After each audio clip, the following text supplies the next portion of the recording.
Здравствуйте, меня зовут Юля Сайфен, я художница. Я продолжаю формат вопрос-ответ. У меня все еще насморк аллергического характера, все еще весна, цветут прекрасные цветочки, вместе с ними у меня слезы и насморк. Мне бы очень хотелось, чтобы слезы были только от умиления. Итак, к вопросам. В этом сообщении есть два вопроса. Первый из них звучит: преподаете ли вы рисование? И второй: как правильно выстроить процесс в работе с красками? У меня привычка писать сразу красками, без пробных этюдов. У одной художницы читала, что она периодически использует монтаж в Procreate, набрасывает изображение, цвет и только потом переходит на лист. Итак, преподаю ли я рисование? У меня были ученики много лет назад, были амбиции довести детей до какого-то уровня, но мне не нравился их медленный темп. Тогда у меня не было своих детей, и я до конца не понимала, что медленный темп понимания материала тоже имеет результат, только позже во времени. Перехожу ко второму вопросу. Как выстроить процесс в работе с красками?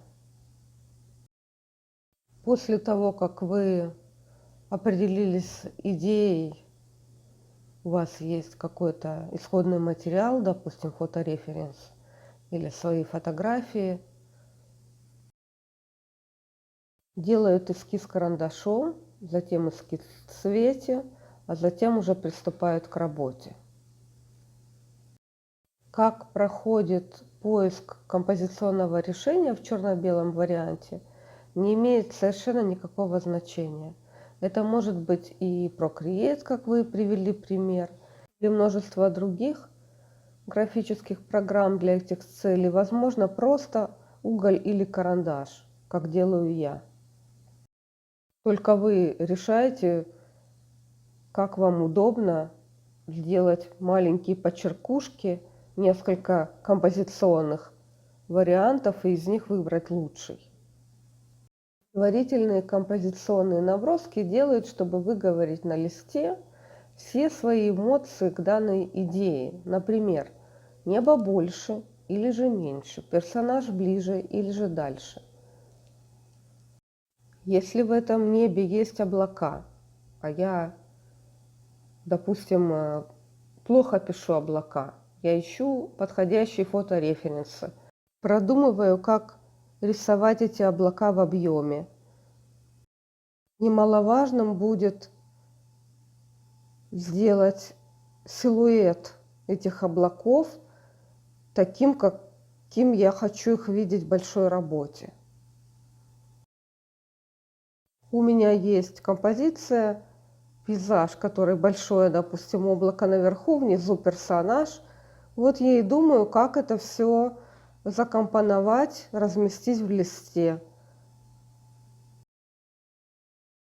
Признаюсь, что цветовой эскиз я редко делаю сама, потому что у меня есть уже заготовленная цветовая гамма для работы, но черно-белый поиск композиции мне нужен.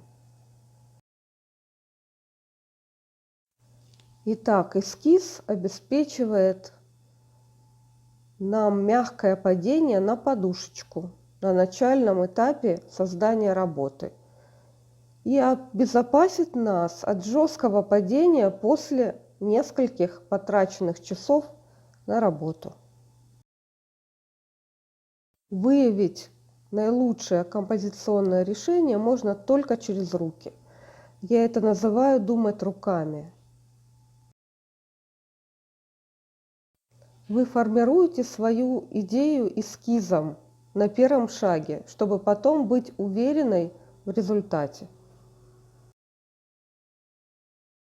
Конечно, может что-то пойти не так, потому что маленький формат разнится с большим, но все же в общих чертах на первом этапе есть общее представление о конкретной цели.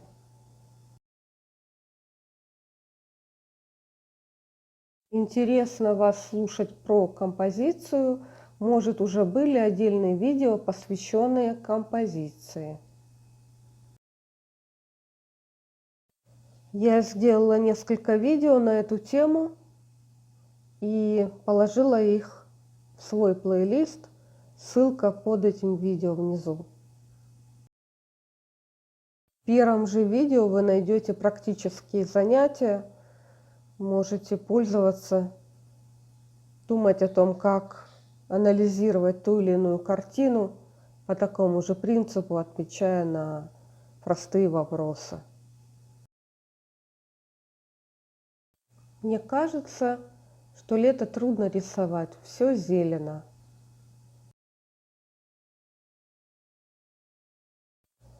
Да, да и еще раз да.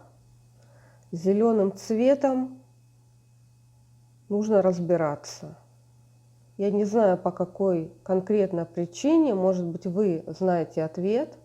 Зеленый цвет дается художнику тяжело, потому что идет работа на нюансах. Зеленый рядом с другим зеленым, они должны отличаться между собой, но являются теми же самыми зелеными. Тут приходится много думать о разнице зеленых рядом стоящих. Ну и, конечно, вписывать их в остальную среду гармонично. Особенно это парализует, когда выходишь на пленэр, вокруг все зеленое, ты просто вот не знаешь, что дальше делать. Ну а потом одна, вторая, третья, десятая работа, и ты уже понимаешь, как выйти из ситуации, когда все вокруг зеленое.